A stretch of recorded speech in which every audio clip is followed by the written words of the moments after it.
groaznic. Nu sunt de acord ca tu să intri în apă. Păi nu-i bătaie de joc? Ba da. Că nu știm unde ne e vagonul, efectiv. E umplută cu sol de crocodil. Go back. Ați încercat pe ăștia. Azi încercăm viermișori de ăsta. Revenim cu vești mari. Ce se întâmplă aici?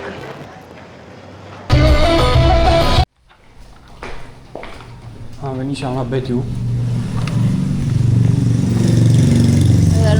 Îl luăm pe acumatru și pornim iar la drum încă o oră.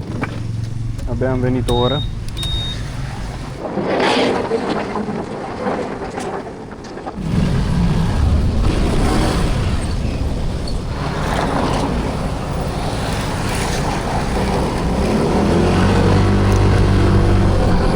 Ia zile la oameni. De ce ne-am oprit? Am ajuns? Ne-am morțit curul, am greșit drumul. Mergem de vreo 40 de minute. Eu nu conduc și am obosit. Asta nu e contra. Ba da! Detalii! Da, văd.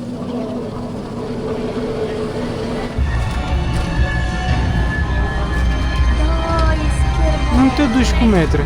Vrei să mergem? Nu, vom asta. Să înceapă distracția.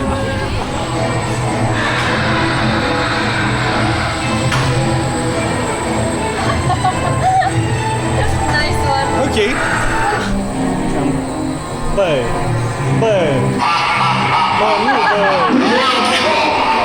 Bă, nu așa, mă. Ai tresărit. Da, logic. Nu trebuie să eu.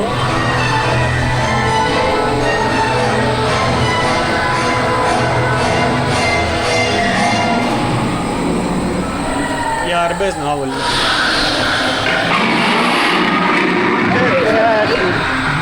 Ai tresărit de 15 ori deja. Se putea și mai bine. Se putea mai bine, se poate lucra. Mult mai bine. Asta a fost singura oară când m-am speriat. Ok. Asta a fost random. Da. Nu-și merită banii. Nu, stai că vreau să zic. Zi. Singurul moment în care m-am speriat, gen am tresărit, a fost acum la final, când am ieșit și tipul ăsta s-a apropiat ca să ne deschidă balustrada de la mașinuță ca să ne dăm jos și eu m-am speriat.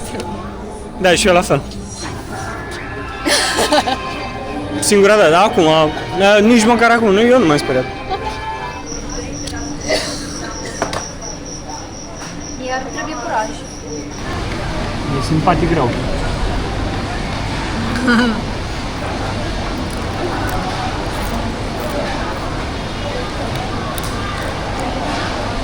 Ce să nu-ți placă la el? Cum e? Crunchy. Are un pic de cărniță acolo. Săracul. A fost? Era flor de crunch. Pana mea e carapace 90%. Are un mic lește acolo.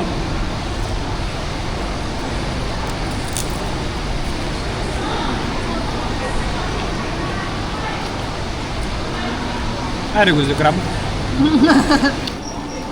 Mâncam înghețată cu moci. Cu două flori Michelin. Aici nu se dau stele, se dau flori. Thank you. Thank you, you too. I-a pus pălărie. Bună pălăria moci. Are cu gumoasă. frumuși. Da?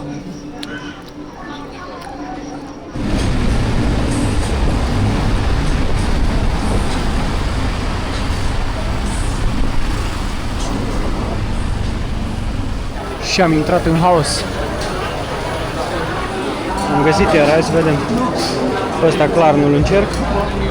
O să încercăm pe ăsta. Veni runda 2 de încercat. Acum am luat un mix. Avem viermi medii, viermi subțiri, ditai grei eroi. Aoleu. Aoleu. Da. Mamă, ce mari sunt ăștia. Oleu, și mai sunt și de aia. O să încep cu un de ăsta pe care îl cunosc deja. Mic și negru. Mic și negru care trăznește. Ce faceți, mă, mișcați? Hai că deja ăsta e... Ăsta-l știu. Na. Pistol cu apă. Hai să încercăm viermișor de ăsta. De care? Ăsta mai grăsuț. Uite-l.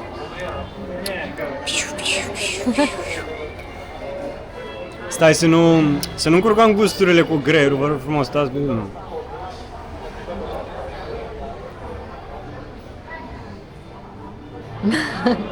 Haide.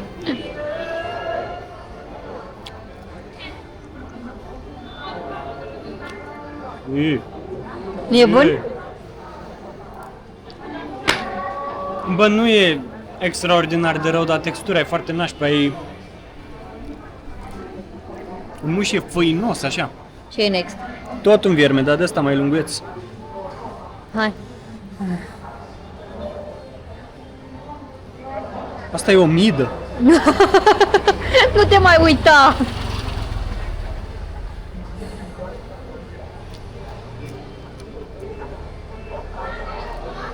Mai bun omida? O mida foarte sărată și e goală. E un tub, ca un pai. Zici că am amestecat un pai de plastic. Tot un crichet și ăsta, tot un greier. Dar mai diferit. Cât de diferit poate fi.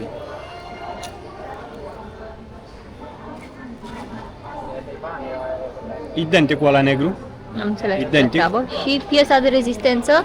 Piesa Hai. de rezistență, uite-l cât a picioarele Păi ale. haide, ia-l și arată-mi. Nu le-au păstat toate. Nu se poate, trebuie să-l mutilezi, trebuie să-i rupi picioarele. Haide. Stai că încerc să-l, nu vrea, nu pot să-i străpung sufletul, e vampir. Așa. Aoleu. Haide, ține așa să-l văd bine. Aoleu. Ia uite ce picioare are.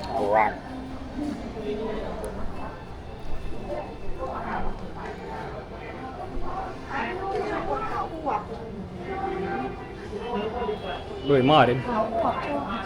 Și ăsta Haide, e că e mic. cel mai mic.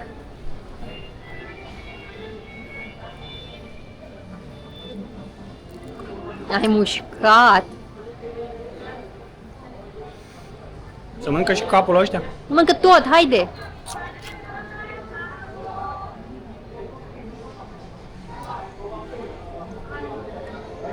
Nimic diferit, sunt la fel. Doar că sunt mai greu de perceput vizual. Simți, da, și probabil simți mai mult în gură. Nu simți nimic. Nu? Hai să mai încerc și unde ăsta mare.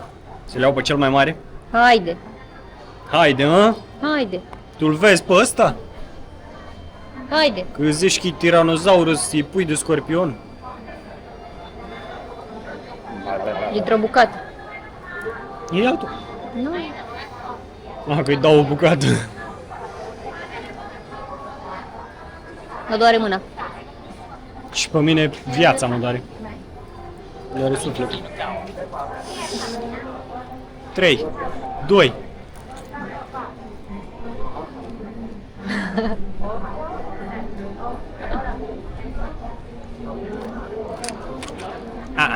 Nu? Nu e nașpa la gust, dar știind ce ai băgat în gură, e greu. Se întâmplă ceva aici.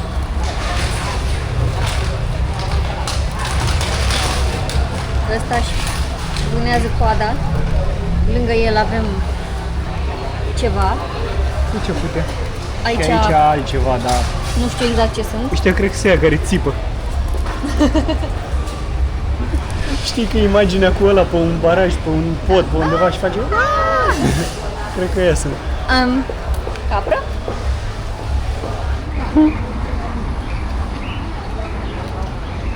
Nu poți, că are piele.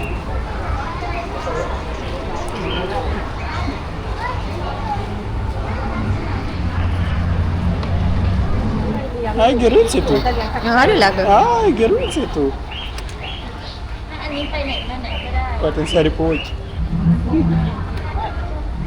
Piticanii.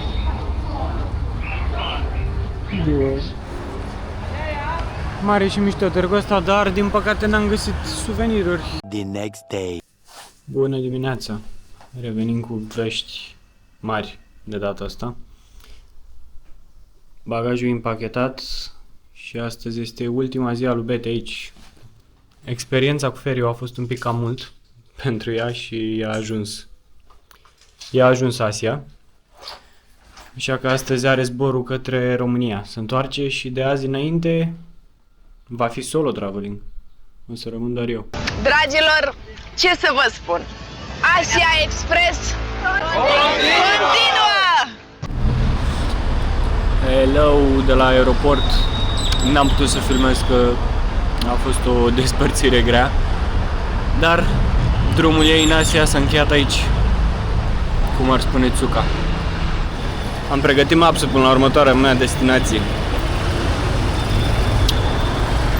2 ore 35. Mam. Dar o să merit 100%. Doamne știu. Apropo, asta aici e parcarea de scutere de la aeroport.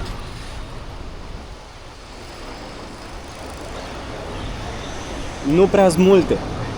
Prima mea aventură din călătoritul prin Asia singur începe cu un drum de 3 ore jumate cu scuterul.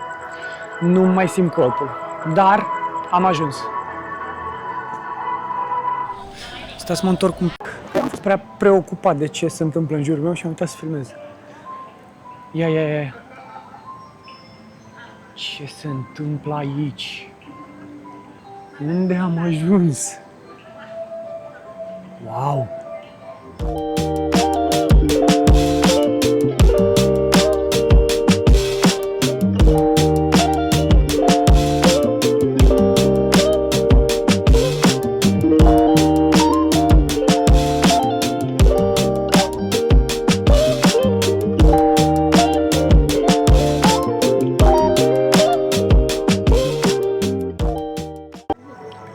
Super bloc. Foarte mișto. Foarte mișto. Bună dimineața! S-a făcut bagajul. Se ia un mic dejun rapid.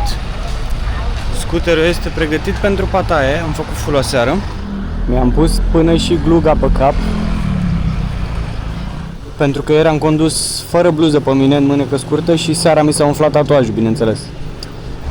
Am oprit puțin că mi-a rupt spatele. Trebuie să găsesc o modalitate să-l prind de scuter, nu știu ce să-i fac. Dar mai am o oră 40 și mă doare spatele rău. L-am rezolvat.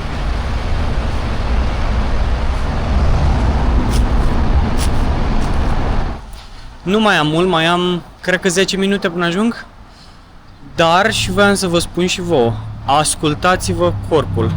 Dacă vă spune că trebuie să luați o pauză și când conduceți mașina și când orice, am pățit asta de multe ori și cu mașina, dacă vă spune corpul să vă opriți, nu contează că mai aveți 10 minute, nu contează că mai aveți 5 minute, opriți-vă atunci.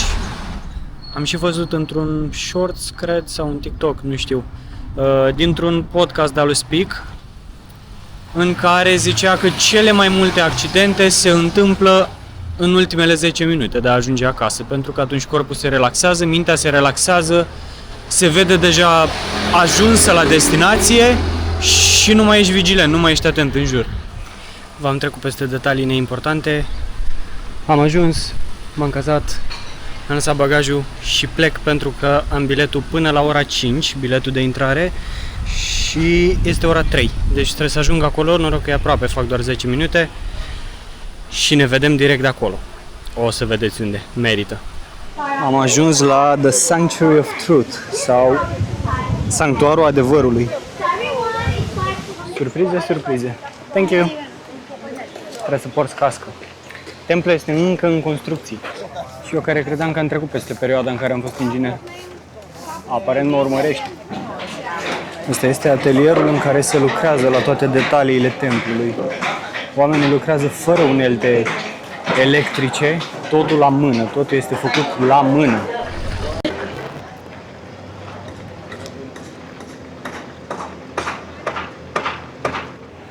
Am ajuns la Sanctuarul Adevărului, sau The Sanctuary of Truth. Un templu imens, construit în totalitate din lemn. Toate detaliile și totul este făcut de mână. Tot acest templu este făcut doar din lemn, fără niciun obiect metalic, niciun cui, niciun șurub, absolut nimic. Toate prinderile, toate sculpturile, totul este făcut de mână.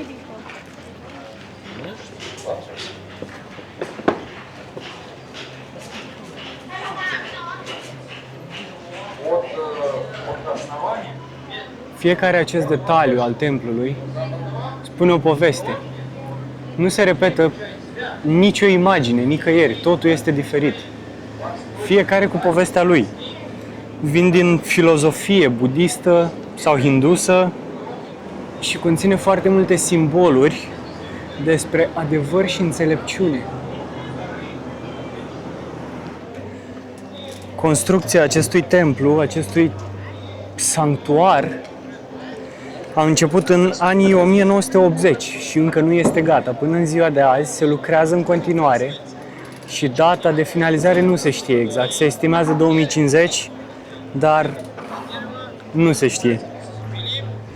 Mi se pare incredibilă metafora acestui templu, cum se construiește de 40 de ani în continuare și nu se știe când se va termina și cum ne amintește de faptul că orice lucruri din viață, importante și mari, necesită timp. Asta este intrarea și atât pe interiorul cât și pe exteriorul scărilor sunt făcute aceste ființe. Pe partea aia sunt animale acvatice, pe partea asta sunt animale mitologice, sirene și ce mai sunt ele, care ne arată cum, nu cred că aveam voie aici, care ne arată cum înnoată împotriva curentului, exact cum facem și noi în viață. În loc să ne lăsăm duși de val și doar să go with the flow, ne zbatem, ne străduim, ne chinuim și ne îngreunăm viața, în loc să mergem cu curentul. Când intri în acest loc, deși este plin de turiști la nivel de sute și de tururi cu ghizi care vorbesc la microfon, la boxe, totuși se simte o liniște diferită. Tot lemnul, tot mirosul de aici, lumina care, uitați-vă cum intră printre scânduri și se așează pe aceste sculpturi. Parcă te ajută cumva să te conectezi cu tine, să te întorci la tine. Oamenii ăștia lucrează aici non-stop, exact ca acum sute de ani, totul făcut manual. Și asta îți amintește cum și noi suntem în continuă construcție. În prima cameră este adevărul numărul 1, că de-aia se și numește Sanctuarul Adevărului. Aici găsești adevărul numărul 1. Cine suntem și de unde venim. Această cameră ne arată zeul vântului, zeul pământului, zeul apei și zeul focului. Toate cele 4 elemente din care toți ne tragem. Un simbol foarte frumos pentru egalitate, unitate și faptul că toți suntem unul.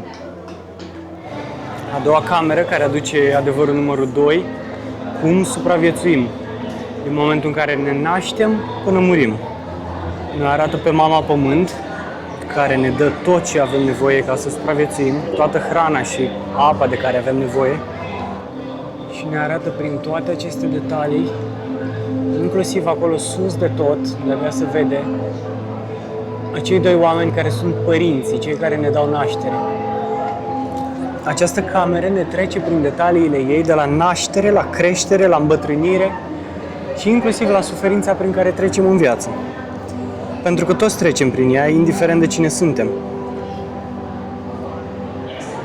Al 3-lea adevăr care se află în centrul muzeului sunt relicve ale lui Buddha, care ne aduc aminte de faptul că, indiferent cine suntem, nu putem scăpa de moarte. Cum scrie și aici, we are born to die. Și nimeni nu poate să scape de chestia asta. Al 3-lea adevăr ne aduce aminte de faptul că totul, absolut totul din viața noastră este temporar.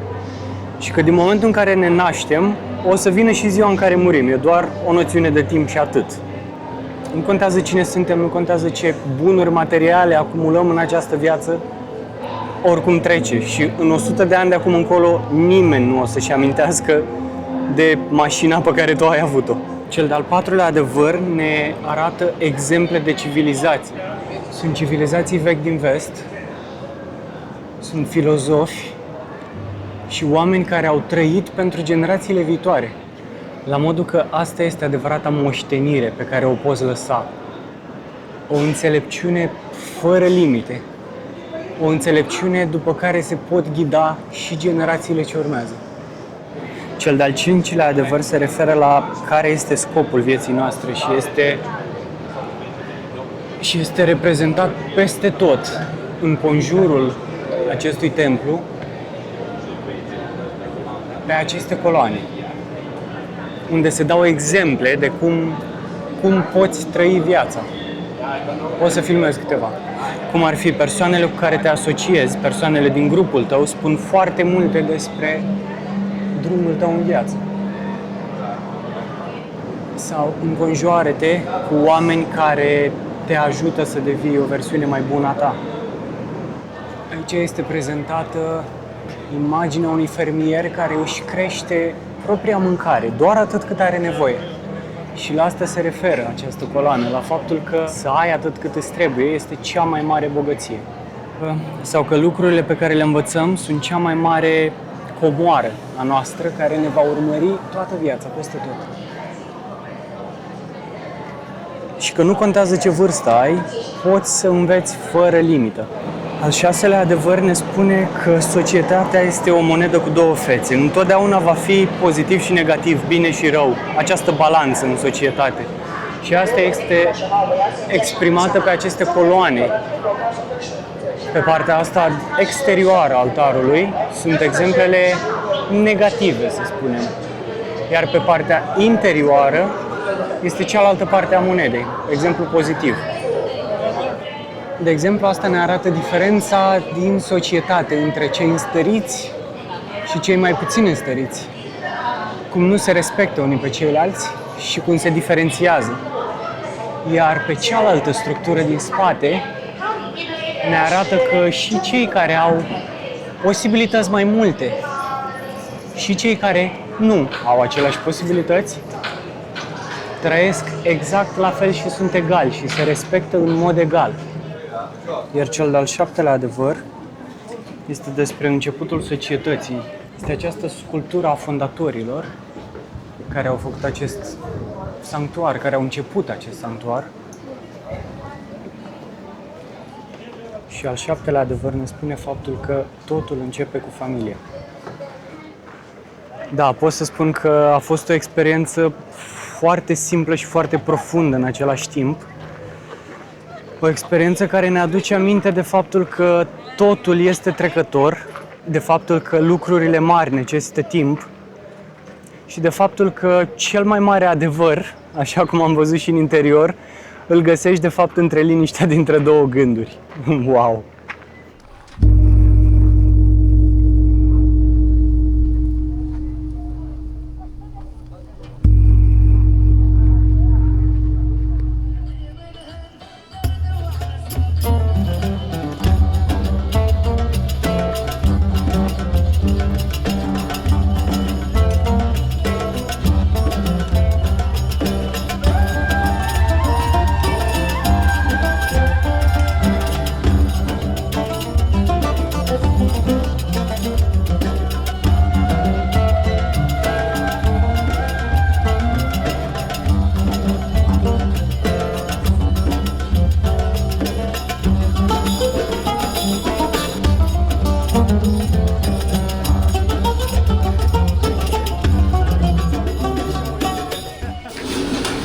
Am găsit locul ăsta aici, la stancia asta, care gătește probabil aia în casă și un pad thai a fost 50 de bani.